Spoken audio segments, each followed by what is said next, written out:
Hey, hey, hey! Hello all! And thank you for joining me on the Dave DY Show. We're back! Who wants to live forever? You want. In the 1980s, there was this supreme group of great beings that had this contest come to its fruition in that they had combat against each other from, the pseudo beginning of time to determine who the last one would be. And the prize was immortality and infinite awareness. Being completely knowledgeable of everything going on for the rest of time. Yeah, it was the Highlander, if you remember, with Sean Connery and I can't even remember the guy's name. Scottish actor? Welsh actor? I don't think he was Irish. Highlander and the Highlander 2, and you had to cut your foe's head off to assume their power. But infinite, endless life forever, and all-knowing awareness. I don't know about the all-knowing awareness, but nowadays, man, infinite life is commonly in a discussion. A recent study by some university scientists, I think here in the U.S., University of Kansas, I don't know, somewhere, I read that they had a study where they actually reversed aging based on a chemical cocktail in mice. They were able to not only impact DNA, chromosomal, cell structures, and again, this was a scientific study with explicit purview at an expected outcome. They were looking at, and it was disease driven or something like that, and they were looking at the cell enlargement for a certain type of DNA or chromosome or cell structure, mitochondria, something, and they were trying to either stop or shrink it, and this would have some kind of health impact, meaning it would allow an individual that had this occurrence in their body some kind of efficacy for longer, prolonged, better quality of life. Well, in applying whatever they applied, this cocktail of chemicals to these mice, I guess, they reversed the condition in this study, in this experiment. And they were at first shocked, thought maybe it was some kind of anomaly, some kind of incorrect analysis, some kind of fluke, and then they redid it, and they've determined, and of course, this is what happens. This is science, right? And this has been going on forever. Walt Disney's, I think, all of Walt Disney, maybe his brain, maybe his head, is frozen. It's in cryotherapy, waiting for the day when this stuff occurs. The baseball great, can't even remember his name now. His head's frozen. There was a facility in Arizona, in Scottsdale, in Phoenix somewhere, cryo facility. And again, it's not going to be in Hollywood, right? It's going to be in, at the time, what was a low-cost location where the land, the ability to build on it, the power consumption requirements, the footprint, the monitoring, whatever, was as cheap as possible. Because this is a prolonged effort. This is over time, right?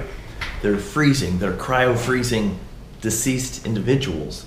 And the thoughts that in the future there will be reanimation and rebirth and regeneration capabilities. And they're not wrong. They're right down the alley. And it's falling in line with this AI, cyborg, hybrid human style. There's a bunch of lines that are occurring, and then pure AI, pure artificial intelligence, right? Where who cares what type of flesh body we have, what type of biological being we are, as long as our minds, our brains, the electrical synapses, the characteristics of this thing, not this thing, are captured, are stored, are able to be re-experienced and then newly experienced with whatever type of input we have, digital, mechanical.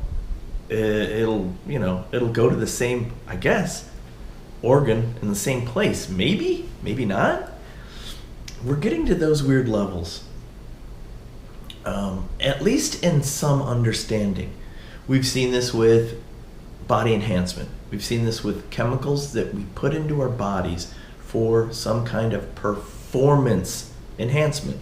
And it was always driven by illness, right? Prolonged life, medical. We want to stop someone with a disease. We want to stop someone with a birth defect. We want to assist someone with something biological, something genetic, something environmental, something accidental that occurred to them and now has dramatically impacted their quality of living. How do we, as healthcare providers, caregivers, as scientists, as doctors, how do we help those people with spinal injuries, with brain damage, with amputations, with paralysis, anything, organ failure, all the things that we experience, cancer, right? AIDS, sexually transmitted diseases, viral, bacterial, the whole gamut. The human race, not the United States, we were a precursor, we were a catalyst, we were a force to drive this. It's global now. The wealth of a lot of these nations, India, China, Europe, Eastern Europe, Russia, even into South Central America, Brazil, Guatemala, where billions of dollars have been injected into that economy. Things have been stood up, right? Yeah, so again, since the beginning of time, we've had to this great desire, this human desire, I think after you learn of death, for perpetual life, right? And it seems to be part of religion with the Egyptians and onward, some of the oldest religions. And it ties to often religions, right? The Fountain of Youth here from Ponce de Leon in Florida, right? Live forever, drink the water. Or the Carpenter's Cup, right? That you drink from and have eternal life. From the folklore of religion, like the Ark of the Covenant and the what the hell is it called, right? The cup that Jesus drank from that would give you life for eternal. So it's been there forever, and we've pursued it in some way, shape, or form. And the drugs that we've taken for medical use or for personal enhancement, athletic enhancement, mental enhancement, perpetuating quality of life and length of life, those are pretty common anymore. I mean, you can take a whole litany of drugs orally, injected, sublingually, right? Inhaled.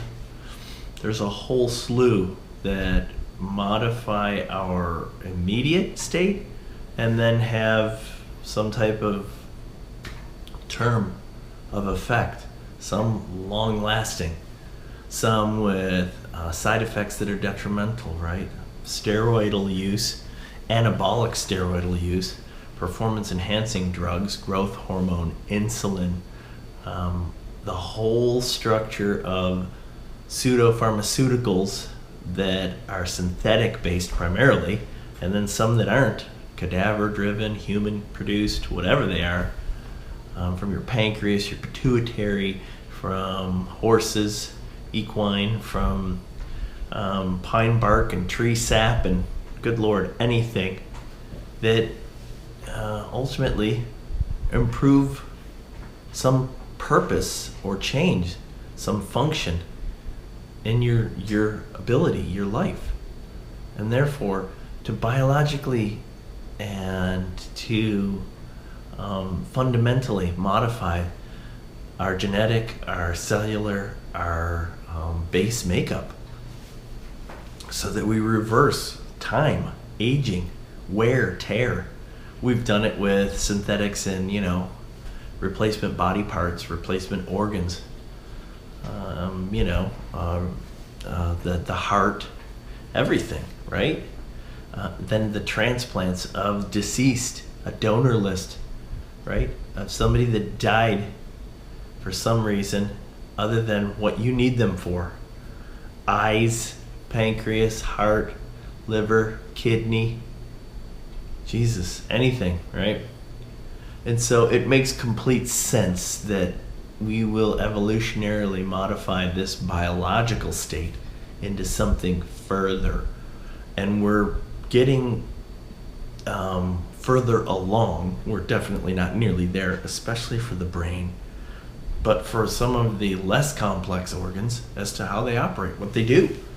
And then synthetically, how we can produce something like a synthetic insulin that we inject into our body in a bolus so that someone that has diabetes can live a pretty normal life. And then how to actually replace a pancreas so that you have insulin. Or, something of that nature, like Stephen Jobs, a kidney, a liver. Yeah. Very, very strange, but definitely a pursuit of humanity. And nowadays, with this expansive global wealth, these multi-billionaires on this global level, which is relatively new, the last 20 years, 25, 30 years, there were always industrialists and unique individuals of opportunity globally and in the more well-defined areas. And then some of the non-well-defined areas, like tribal, that had full ownership of a country or a region, and because of that they had the power. But nowadays we actually have the desire to pursue non-immediate output with this wealth that we have, like space exploration or energy modification and development away from fossil fuel. Or environmental change, pollution and waste, right? Green energy use. And these billionaires, these people that have these excessive amounts of money, are putting those ventures in place. Some very, very altruistic, like Bill Gates, right? I want to remove malaria and mosquito, one of probably the most historically deadly disease in history, throughout time. And others, there's other benefits like Elon Musk or Jeff Bezos or Virgin Galactic, right? Richard Branson. And I just read one where and we watch the movies, these elite societies on a floating city, this society that lives in a ring in outer space and governs the planet. These 1%ers that have, because of their wealth, their extraordinary status, their sheer luck, whatever, they have an incalculable amount of time. They can live forever, where we cannot. We work day to day, and our time is, Justin Timberlake. Our time isn't a matter of paychecks. You work to pay for the time that's going to give you the next 2 weeks to live, while individuals somewhere else, an elite class, have an amount of time worth multiple histories, right? So weird. And I heard recently Joe Rogan talking about this, where he was intrigued or interested in this reversal. Those individuals with that kind of wealth and opportunity and ability, Barbara Streisand has already cloned her dogs. There are individuals that struggle getting by day to day. There are, we know that. Some by choice, because that's just the way they are. Some by happenstance or nature. Biologically, environmentally, they're, disabled. They've been disabled, whatever the case. But some people work hard and just struggle. And she spends $30, $50, $80, $100,000 and has her 2 Cocker Spaniels, whatever they are, cloned. She loved her animals so much, so she had them cloned, and that's a benefit to human society. That's a wonderful event. So we hear those stories and they sort of shock us, but we're moving more and more toward that. Some Russian I just read is building this ark. He's asking for billions of dollars, and he's going to have 15 million different people that live on this ark in space. This garden of the gods are what they're calling it. And I think some of this is pseudo, peripheral news, a little kooky. But there are people now that are working this way. And that's a natural progression from these elite summits at Davos or elsewhere, where these people that have these expansive areas of wealth and power and exposure, right, are seeking these relatively non-standard, especially non-global. These are not solutions, paths, right, that are tied to their elitism.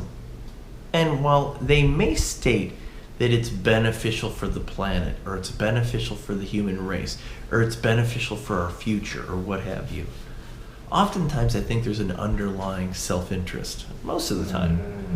I think it's rare that, individuals of that nature pursue things purely for the benefit of mankind. Right? Including Bill Gates. Though, I don't know. Bill Gates and Warren Buffett and a handful of these individuals seem to be extraordinarily different. The wealth is just another component of their life. The wealth and the power and the exposure. It hasn't corrupted them completely, which is a wonderful testament to humanity. And so, weird times that we're in. The perpetuation of humanity. Everlasting life. Do you want to live forever? I think Joe Rogan's making monies now where he can pursue that. He's been on testosterone replacement therapy for 20 years. He's had plasma-rich protein injections. He's got, Mel Gibson sends his father down to Costa Rica where they spin and inject special stuff in you that very few other people, you can count the people that go to these institutes that have exceptional treatments. These are very unique treatments because they're extraordinarily expensive. They haven't hit mainstream, and if they do hit mainstream, they'll probably never be available to the common person. Right? It's strange, man. I contemplate these things, and what is fair, what's unfair? Is it, it's another facet of this world that we're in with these powerful individuals with unimaginable wealth, and what occurs from that, right?